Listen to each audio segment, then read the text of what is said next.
et messieurs, chers téléspectateurs de DK News Africa, merci de suivre votre chaîne d'information panafricaine toujours engagée à vous offrir une actualité fiable, équilibrée et en temps réel.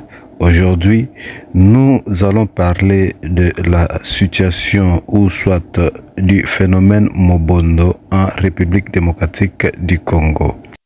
En République démocratique du Congo, l'Église catholique alerte sur une crise oubliée, les tueries des milices Mobondo.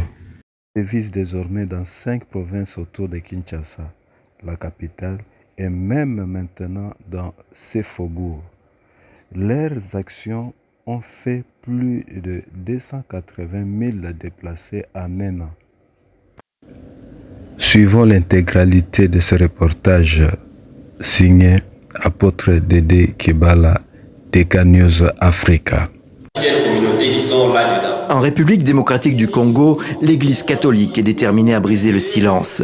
Elle veut mettre sous les projecteurs un conflit oublié, celui qui ravage la province de Mai-Dombe et même maintenant au-delà, toute une zone à l'est de Kinshasa. En cause, une milice hors de contrôle, les Mobondo, ici avec des cagoules rouges multipliant les exactions. L'Église a obtenu ces rares images et des récits effrayants des victimes. Aucun journaliste n'est autorisé à se rendre dans la zone. Ce sont des milliers de personnes qui meurent. C'est la raison pour laquelle une décision doit être prise dans toute l'urgence pour essayer de mettre fin à cette situation. Dans tous les médias, on ne parle que de la crise de l'Est. C'est pourquoi nous disons que cette crise de l'Ouest qui est à la porte de Kinshasa est une crise qui est oubliée.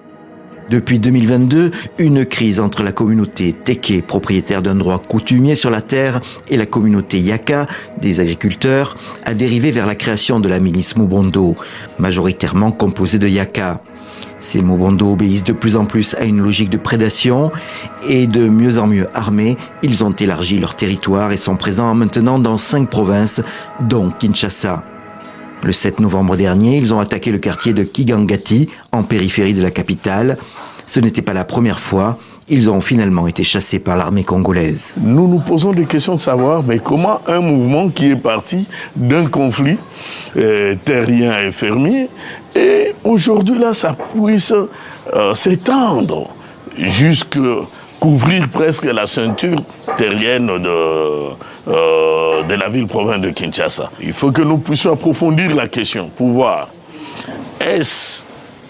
il n'y a pas de gens qui instrumentalisent cette affaire?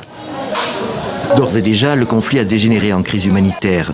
La commission diocésaine Justice et Paix estime à 280 000 le nombre de déplacés liés au phénomène Mobondo entre juin 2024 et octobre 2025. À Maluku, toujours dans la périphérie est de Kinshasa, une ancienne école primaire offre. Bertine vit ici depuis 3 ans, loin de son village, du territoire de Kwamut. Depuis un an, toute aide alimentaire a été arrêtée. C'est le règne de la débrouille et de la grande précarité. Une salle de classe abrite 3 à 5 familles pour la nuit. Comme ici, c'est 3 familles. Ça, c'est le lit d'une personne. Ça, c'est pour la 2e personne. Et ça, c'est pour la 3e personne avec les enfants. Voilà comment ils dorment. Nous voulons le retour de la paix pour que chacun rentre chez soi, dans son milieu habituel, où chacun sait comment faire pour se prendre en charge, comment nourrir les enfants. Si nous continuons à rester ici à Kinshasa, comment allons-nous vivre? Malheureusement pour Bertine et les autres familles de cette école privée, le propriétaire veut maintenant les voir partir pour la remettre en fonctionnement. À ce jour, ils n'ont pas eu d'autre solution d'hébergement.